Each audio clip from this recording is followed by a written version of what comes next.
معكم فقرتي حدوتة بتوتة اللي بقرأ لكم من خلالها القصص المفيدة والممتعة.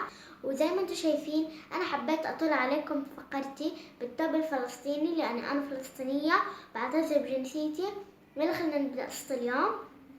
قصة اليوم عنوانها الدب الناسي. قال الدب الصغير: أنا الآن كبرت، أترك أبي وأمي وأعيش وحدي في بيت.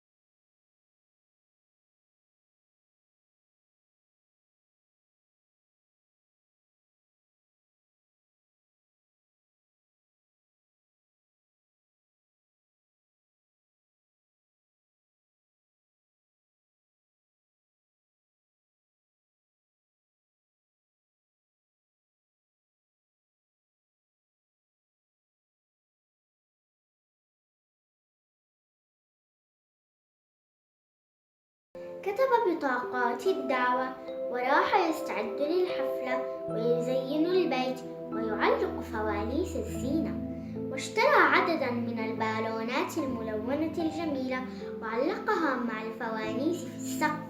الله!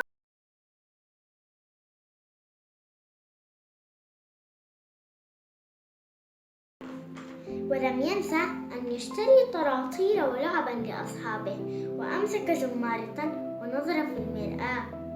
وفي اليوم المحدد دخل المطبخ والطرطور على رأسه وصار يجهز الشاي للضيوف.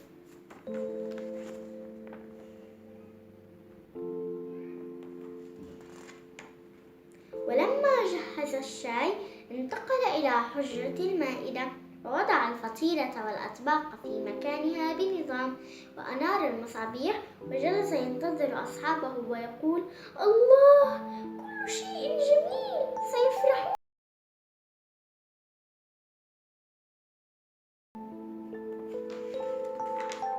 لكن مضى الوقت ولم يحضروا، ولما عرف السبب قال: يا خسارة، هل عرفت السبب معه؟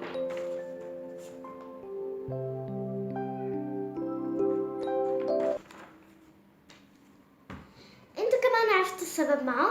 إذا عرفتوه اكتبوا لنا بالتعليقات. وهذه كانت قصتنا اليوم. حلوة ولا ملتوتة؟ إذا حلوة اكتبوا لنا بالتعليقات واستنونا بقصة جديدة. لو حبيتوا تتابعونا اشتركوا بالقناة من خلال الضغط على زر سبسكرايب، ولا تنسوا تحطوا لايك وشير وتضغطوا على الجرس عشان يوصلكم كل جديدنا. باي.